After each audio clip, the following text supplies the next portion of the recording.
Life After the Rams is proudly sponsored by Seven Restaurant and Cafe Bar, located on Pride Park in Derby. Seven is the leading destination for all-day dining, artisan coffee and handcrafted cocktails, where the community comes together to relax, connect and celebrate. Life After the Rams with Colin Gibson. Hello and welcome back to Life After the Rams. This is episode 7. Today we speak to a player who stands third on Derby's all-time appearance list, Roy McFarland. Signed from Tranmere in '67, he became the heartbeat of the Rams' defence. And because his story's too big for one sitting, this is part 1 of a 2-part conversation. OK, before we get into part 1 of our chat with Roy, here's your chance to win £50 to spend in the DCFC Megastore, courtesy of Rams Trust, the Derby County Supporters Trust. Answer this question via email to lifeaftertherams@backpassproductions.co.uk. When Roy left the Rams, he went on to manage a West Yorkshire club. Which club? The closing date is midnight Wednesday, January the 7th. The winner will be selected at random from all the correct entries. So good luck. Rams Trust is the Derby County Supporter Society, established to promote good governance and fan engagement. They welcome new membership applications from all supporters. Just visit ramstrust.org.uk/membership for further details. Life After the Rams with Colin Gibson. Roy, crikey, how many times have we spoken over the years? Some good, some bad. A remarkable career, a remarkable time at Derby. Not always happy, but remarkable is certainly the word, and the statistics bear that out as well, which we'll talk about later.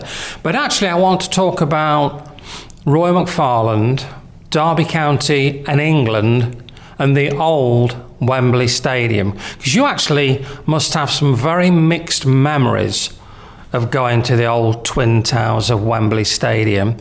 And let's start with it must have been a very painful night in the summer of 1974. Derby are about to kick off the 74-75, what would be championship winning season. You're playing for England and your world comes apart. Yeah. I snapped my Achilles tendon. It was surreal, really.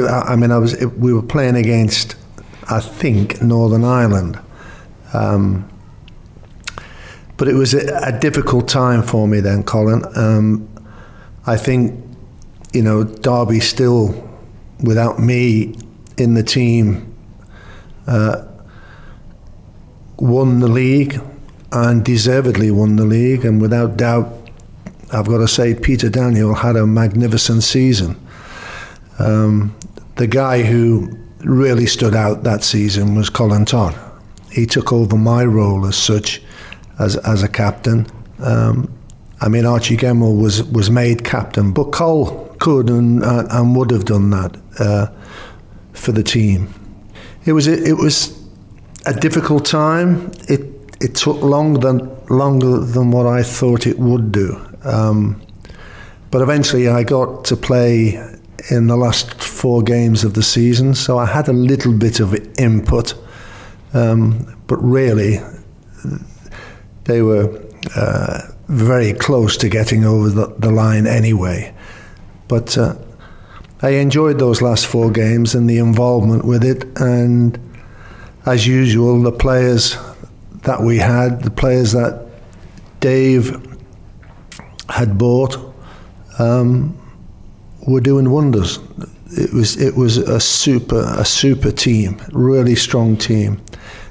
Physical as well, could handle themselves, and it was again still an exciting time for Derby County. 12 months on, in the August of 1975, you get to go up those famous steps, as they used to be, to raise the charity shield, and just along the way score one of the goals in a 2-0 win over West Ham. And as a team, you were unbelievable that day. Yes, I did score the first goal. Mervyn Day just flapped it out, and in fact, I think he put it on my head, on my forehead, and just headed it in. I was only about 2 yards out at the most. The second one was scored by the goal machine, Kevin Hector. What a great player he was. He was a great striker, and immense in terms of his value to the football team, and the goals he scored through his career here was tremendous.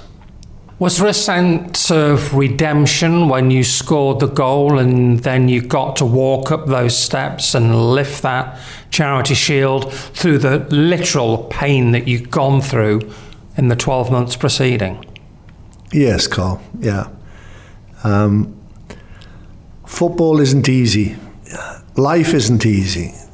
You have to take the hits, you have to take the wins that you get. It's enjoyable when you know what the team has, what we are all made of, and I just mentioned Kevin Hector and really in that sense the others, Archie Gamble, crikey, what the players that Brian Clough bought was a very, very strong team.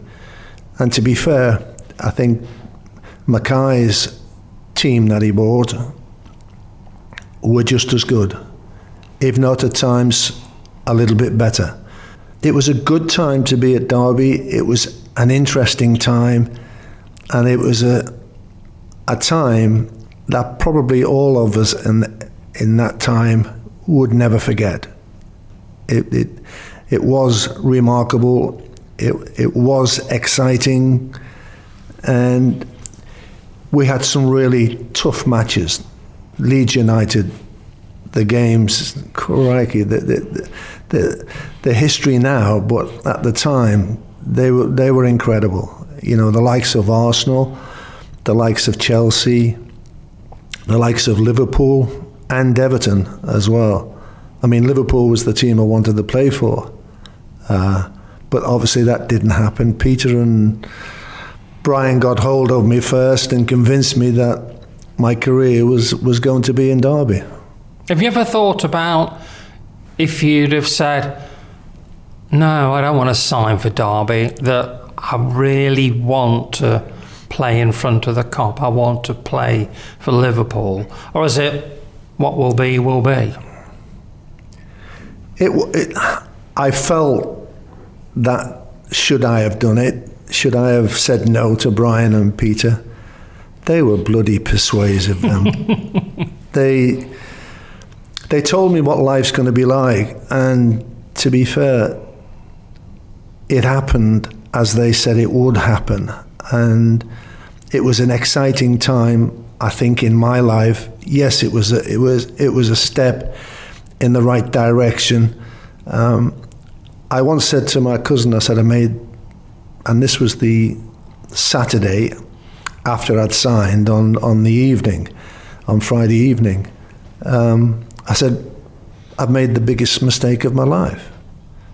And in fact, and the reality is that I made the best decision of my life, signing for Derby County, to get the feeling that you knew that things were going to happen when Cloughie and Taylor were manager and assistant manager, and I think we had the same feeling without doubt for Mackay. We made it bloody hard for Mackay. I phoned him and said to him, don't take the job. And this is a guy who'd mentored you as a young player. He taught me everything, Colin. I'll tell you that now. He was a great player. I learned so much from him, and there I am telling him not to take the job at Derby County, and he never changed his feeling towards me. I had a great relationship with him. and then he put me back in charge in a sense of captain. It was exciting being with that team, playing with different players. You know, Franny Lee, what a character Franny was. Bruce Rioch, good strong players. Henry Newton, I think Henry came with Brian, and you know, Henry was unsure whether he'd done the right thing or not. I think he felt like that, probably the way I felt initially. But it was exciting times. You know, Toddy and I had some bust-ups with Charlie when we played Arsenal and what have you. But when he came to Derby and played with us, crikey, what a player! Absolutely diamond, great player. You know, I talk about Kevin and what his contribution was incredible. But Charlie George, what a player, what a super player. And Franny, the one thing about Franny Lee, he didn't take any prisoners as well. He'd sort his situation out, and I think that's what I enjoyed the most about playing for Derby County was the team itself, and the construction of the team, and the way they were signed, and when they were signed. Important times in my career, and I think for all of us, it was almost like a learning process of doing the right things, getting yourself ready, preparing yourself, do the job properly. I mean, that's what the magic of Brian was, that he wasn't a great coach, and he didn't want to be a great coach. But crikey, could he sort out your problems? Because if you didn't listen to him and you didn't do what he told you, you wouldn't be in that team long. And these were special times and special days with special people. Really, between 1968 and 1975, aside from the injury which was spoken about, you, as a player, and Derby as a club, just were on a crest of the wave. It was one thing after another. Promotion to the First Division, finishing fourth in that first season in the First Division. Would have been in Europe, but there were problems with the books, so we didn't get into Europe. Oh, so what? We'll wait a couple of years and we'll be Football League champions. Then we'll play Benfica, and by the way, we'll beat them. We'll get done by Juventus. And then Cloughie will go, the magician. And then, do you know what? We'll win another Football League. And that's just how it was. It was remarkable. Fantastic. Great to be part of. And like I say, the one thing that Brian and Peter did initially was that getting good players in, getting players that respected each other, gave each other support, fought for every ball, for every tackle, for every challenge in the air. We were fighting for it, and we wanted it. And through Brian, through Peter, they got us there. They got us there and gave us that confidence to go out there and win football matches. It was an exciting time. I think what really, we probably enjoyed the most was actually playing in Europe. It wasn't successful for us. We know about Juventus and the fact that we still feel to this day that we were cheated out of it. But it was the experience of playing against those teams. Real Madrid, what a great evening that was at the baseball ground.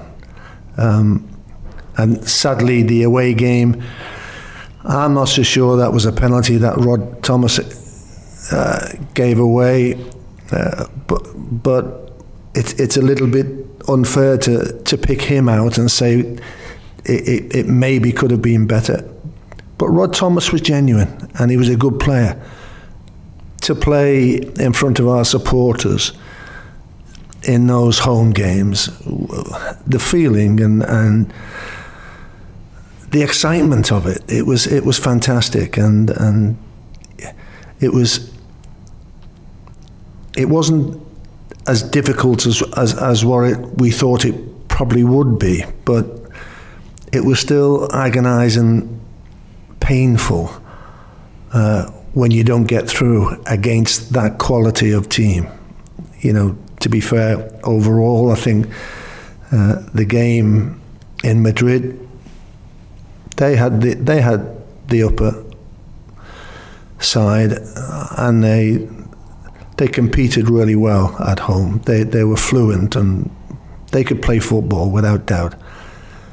But they were it's part of our lives, it's part of our careers, and we loved it. And I think the supporters loved it as well. Playing in Europe was so exciting. It was a great night against Benfica at the baseball ground.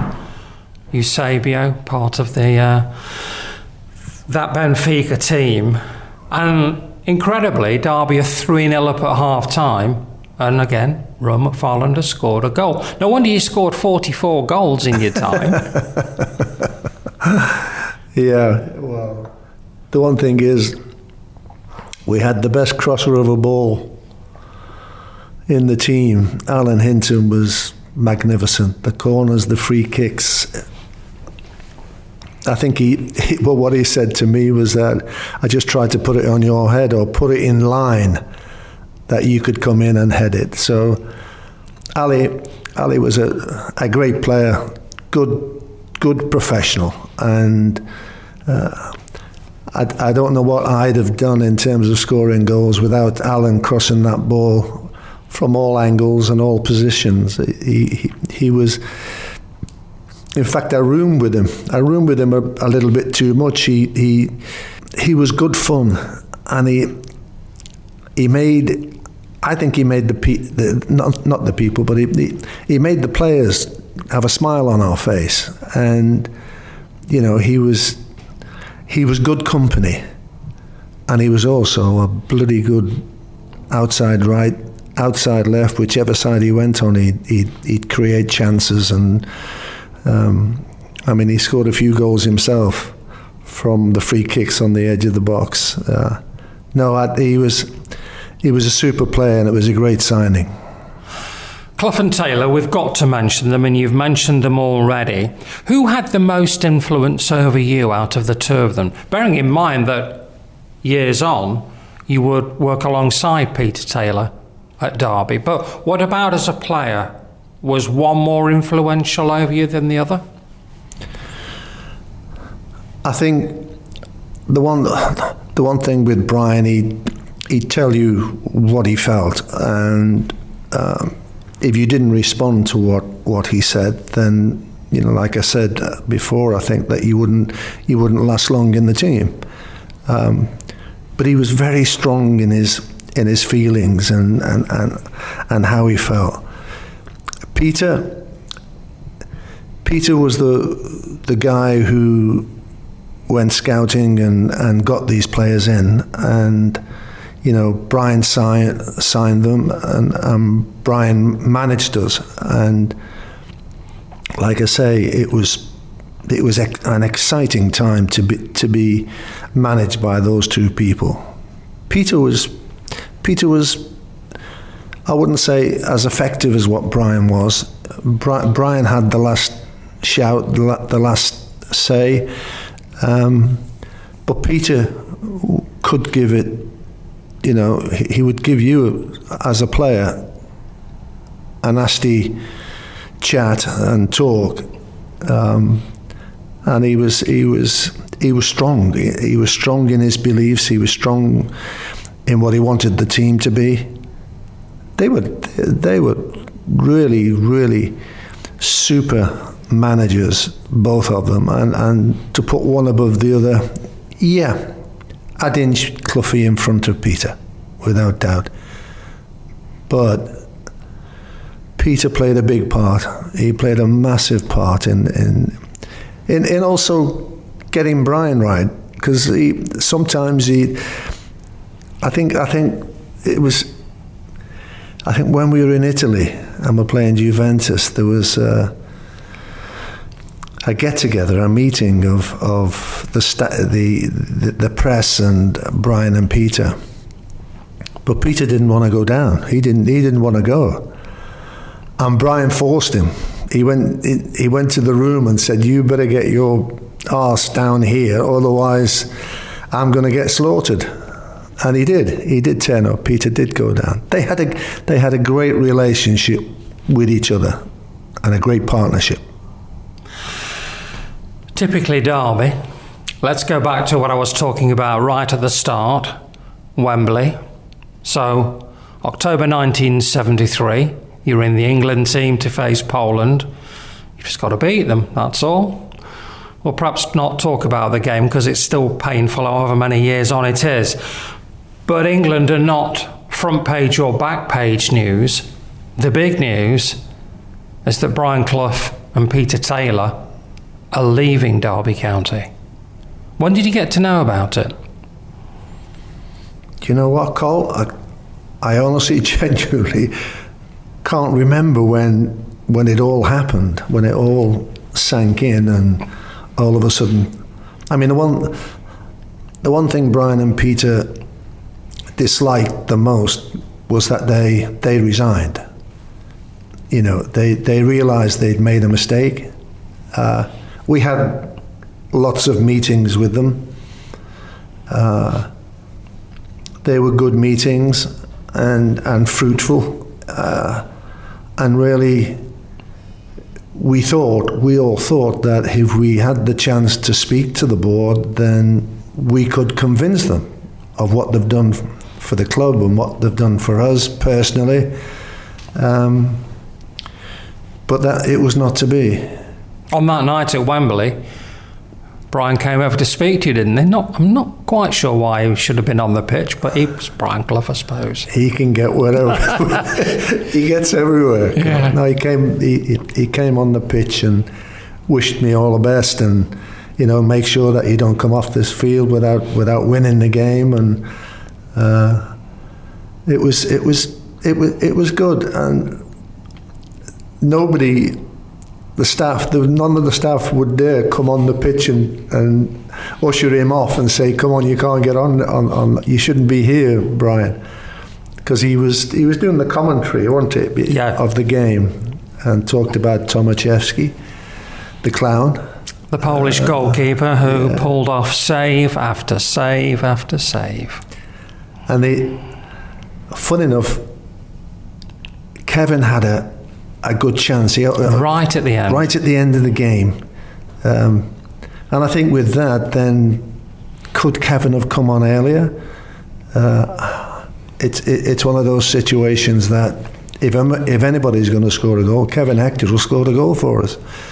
But it was almost like a toe poke he got, and it beat Tomaszewski, but I think it hit the post and then came back out. So it was a night not to remember. It was a night to forget. But it was sad.